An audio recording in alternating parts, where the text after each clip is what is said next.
कभी कभी हम सब थक जाते हैं अंदर से। कोई वजह ना होते हुए भी मन भारी लगता है। दिन भर काम करने के बाद भी ऐसा लगता है जैसे कुछ अधूरा है। रात को नींद नहीं आती और सुबह उठते ही मन बेचैन रहता है। ऐसा लगता है जैसे हम अपने ही विचारों के बोझ तले दबते जा रहे हैं। यही है तनाव और चिंता। ये नजर नहीं आता, लेकिन दिल और दिमाग को धीरे धीरे खा जाता है। आज इस वीडियो में हम बात करेंगे भगवान श्री कृष्ण के उन विचारों की जो सिर्फ ग्रंथों में नहीं बल्कि हर टूटे हुए इंसान के लिए मार्गदर्शक हैं।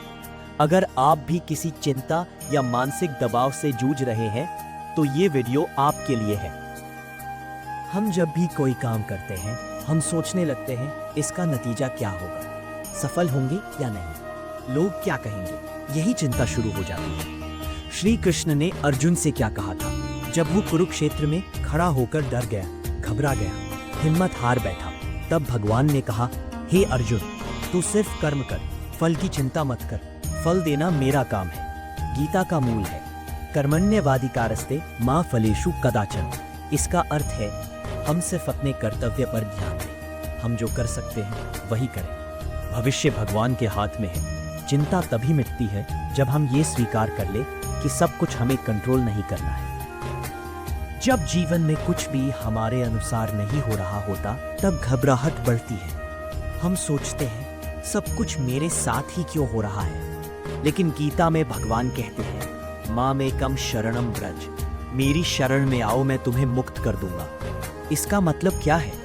इसका अर्थ ये नहीं कि आप सब कुछ छोड़कर भाग जाएं, बल्कि इसका मतलब है अब भरोसा कीजिए। भगवान से कहिए, हे प्रभु, मैं थक गया हूँ, अब आप संभालिए। जैसे कोई बच्चा रोते हुए माँ की गोद में जाकर चुप हो जाता है, वैसे ही श्री कृष्ण चाहते हैं कि हम भी उनकी गोद में सिर रख दें और सारी चिंता उतार दें, तभी शांति मिलेगी। कभी अपने आप से पूछा है, क्या मैं वाकई इतना कमजोर हूँ? श्री कृष्ण गीता में कहते हैं, अशांतस्य कुतः सुखम, अर्थात जो अशांत है वो सुखी कैसे हो सकता है। मन की शांति सबसे बड़ा सुख है। यह बाहर नहीं, हमारे भीतर है। ये तब आती है जब हम अपने विचारों को कंट्रोल करना सीखते हैं। जब हम हर हाल में सोचें जो हो रहा है वो भगवान की योजना का हिस्सा है।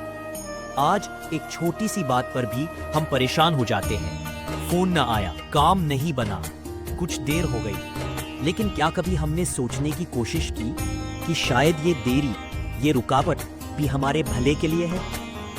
भगवद गीता सिर्फ पढ़ने की चीज नहीं, वो जीने की किताब है। यहाँ कुछ बातें हैं जो आप अपने जीवन में आज से अपना सकते हैं। हर सुबह 5 मिनट भगवान को याद कीजिए। आंखें बंद करके बस इतना कहिए, हे कृष्ण, आज का दिन तेरे हवाले। 2, एक श्लोक पढ़िए और सोचिए वो आपसे क्या कह रहा है। 3, हर परेशानी में एक गहरा श्वास ले और मन में दोहराइए, मैं अकेला नहीं हूँ, भगवान मेरे साथ है। ये छोटे छोटे अभ्यास धीरे धीरे आपके मन को स्थिर करना शुरू कर देंगे। जैसे शरीर को योग चाहिए, वैसे ही मन को यह अभ्यास चाहिए। जब आप सबसे थक जाएं, सब कुछ कर ले और फिर भी मन शांत ना हो, तो श्री कृष्ण की यह बात याद रखना, मैं सदा तुम्हारे साथ हूँ। तुम जब भी मुझे पुकारोगे मैं वही रहूंगा। यह बात सिर्फ ग्रंथों में नहीं, हर दिल में लिखी है। जब आपकी आंखों से आंसू निकलते हैं तो ईश्वर आपकी आत्मा को और मजबूत बना रहे होते हैं। जब आप अकेले होते हैं वो सबसे ज्यादा पास होते हैं। मन से कहिए, हे कृष्ण, तू ही मेरा सारथी है, तू मुझे चलाना, तू मुझे संभालना, मैं अब थक चुका हूँ, अब तू मेरा हाथ पकड़। जब आप इस भावना के साथ ईश्वर को पुकारते हैं तो आप पाएंगे कि भीतर से एक हल्कापन आता है, जैसे किसी ने आपके सिर का बोझ उतार लिया हो।